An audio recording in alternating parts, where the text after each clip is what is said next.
nous passons, comme Rosalie l'a dit, à une autre étape qui est très importante. C'est l'étape des solutions concrètes, des expérimentations développées au cours des années. Et j'ai vu, là encore une fois, c'est peut-être même dans votre programme, mais un très beau texte qui nous rappelle qu'en fait, les conditions de vie difficiles dans lesquelles naissent les enfants et grandissent les enfants attirent l'attention des pédiatres depuis au moins 1767. Je ne savais pas ça, je trouve ça assez intéressant. Année où s'ouvrait à Londres une clinique pour accueillir les enfants des familles pauvres. Moins d'un siècle plus tard, le terme médecine sociale fait son apparition dans la documentation en 1848. La fin de la Deuxième Guerre mondiale vit naître le modèle de pédiatrie sociale en Europe, alors que les pédiatres s'intéressent aux éléments préventifs et sociaux de la médecine infantile. Au Canada, le modèle de pédiatrie sociale en communauté a pris naissance à Montréal au début des années 90. On sait un peu grâce à qui. Et cette table ronde, ce que nous allons faire après-midi, c'est un peu de faire le tour de 4 expériences et tirer profit peut-être de ces modèles d'expérimentation sur le terrain. Alors, donc, je vais vous présenter d'abord Judith Leinan. Madame Leinan, je vous invite à commencer. So I have 4 minutes Donc, to j'ai talk 4 about what minutes pour Richer vous is. parler de ce qu'est le programme Richer. Je veux dire d'abord que lorsque nous avons lancé ce programme, et je vais vous expliquer ce que c'est, nous avons eu l'avantage du travail fait par le Dr Julien et la Fondation ici, qui était un modèle dont nous avons pu nous inspirer. Nous avons repris ces idées, nous avons essayé de les reprendre pour créer un modèle à nous, compte tenu des ressources dont nous disposions. Richer, c'est responsive, donc intersectoral, interdisciplinary, child and community health education and research. Donc chacun de ces mots reflète des principes que nous essayons d'appliquer, de respecter dans notre modèle de pédiatrie sociale.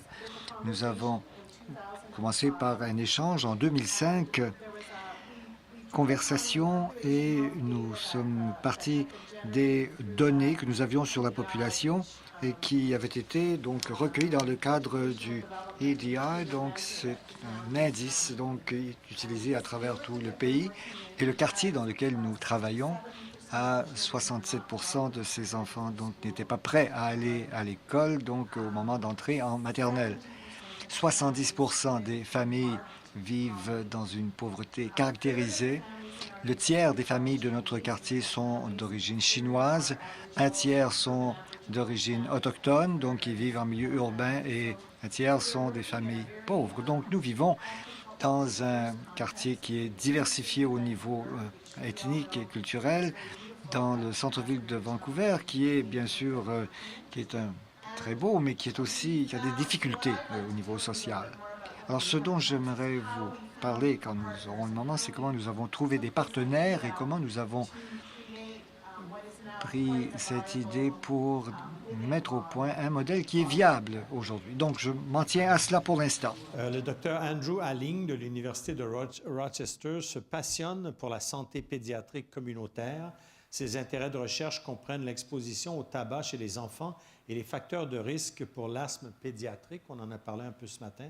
Sa recherche sur les facteurs déterminants de la santé de l'enfant a fait l'objet de publications partout dans le monde. Comme directeur du programme de l'éducation aux résidents pour le soutien de l'enfant et co-directeur du programme Liens pédiatriques avec la communauté, le Dr Alling a intégré la pédiatrie communautaire dans la formation des résidents. Il va nous parler de son expérience. Dr Alling. Je suis très heureux d'être ici, dans ce très beau centre des sciences. La semaine dernière, j'étais au centre des sciences de Rochester, qui est beaucoup moins beau que celui-ci. Et je suis allé avec un groupe de résidents et d'étudiants en médecine. Nous sommes allés là et la dame à la réception ne savait trop quoi faire de nous parce que normalement, c'est des enfants qui viennent visiter le musée des sciences. Et alors, elle m'a demandé si j'étais peut-être le chaperon. Elle m'a dit de bien les surveiller, m'assurer à ce qu'ils ne brisent rien. Mais malgré tout, nous avons eu bien du plaisir. Et la raison pour laquelle nous étions là, c'est qu'ils avaient une exposition sur la race et le racisme. Et nous avons donc parcouru l'exposition, c'est très bien fait. Et cela a montré les déterminants de la santé, des choses qu'on étudie donc dans les universités américaines, à savoir que les Noirs ont plus d'hypertension et des plus faibles poids à la naissance que les Blancs. Et ils ont expliqué dans l'exposition pourquoi tout cela ne tenait pas debout en termes de racisme. Et ils avaient donc des tableaux très clairs, très bien faits sur le plan scientifique qui montraient clairement que les gens qui sont noirs aux États-Unis ont de l'hypertension, oui, mais qu'en Afrique, les Noirs n'ont pas d'hypertension. Donc, ce n'est pas la race qui explique ce phénomène.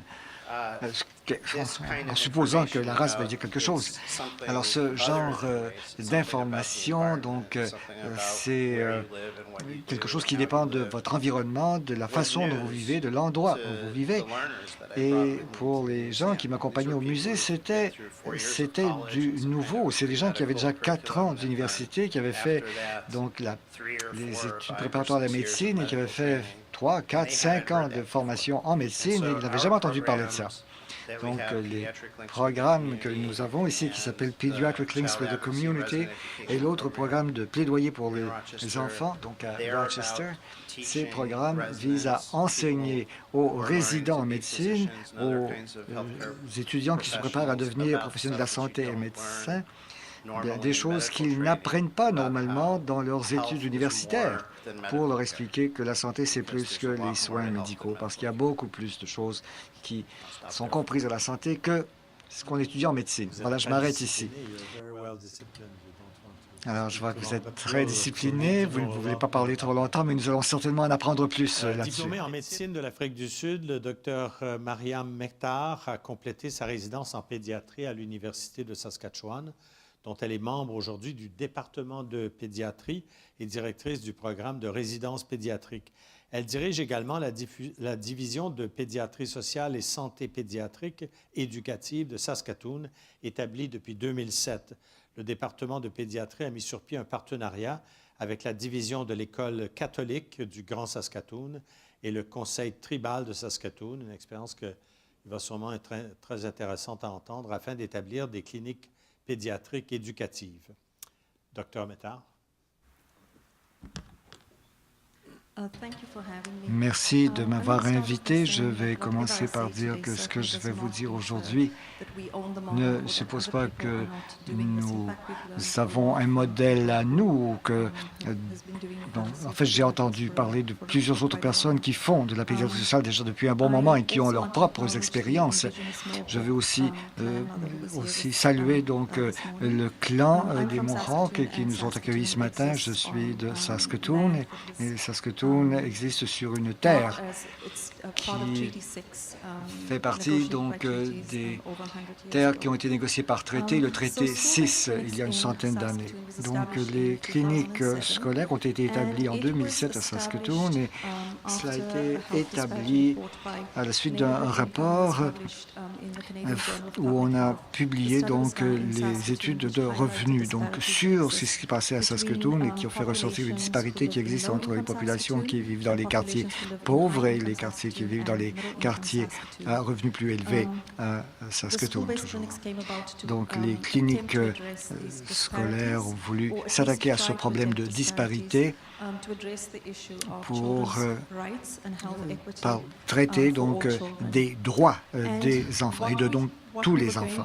La première chose qu'il fallait faire, c'était d'abord de donner accès aux enfants et aux jeunes qui vivent avec des familles qui ont des problèmes reliés à la pauvreté.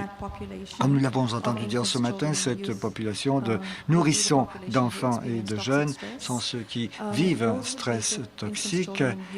Ce sont les nourrissons, les enfants et les jeunes qui vivent dans des familles où les adultes qui ont même subi des problèmes quand ils étaient jeunes et qui ont eu une transition difficile vers l'âge adulte. Donc les nourrissons, les jeunes et les enfants n'ont pas un cortex préfrontal qui fonctionnerait comme il devrait.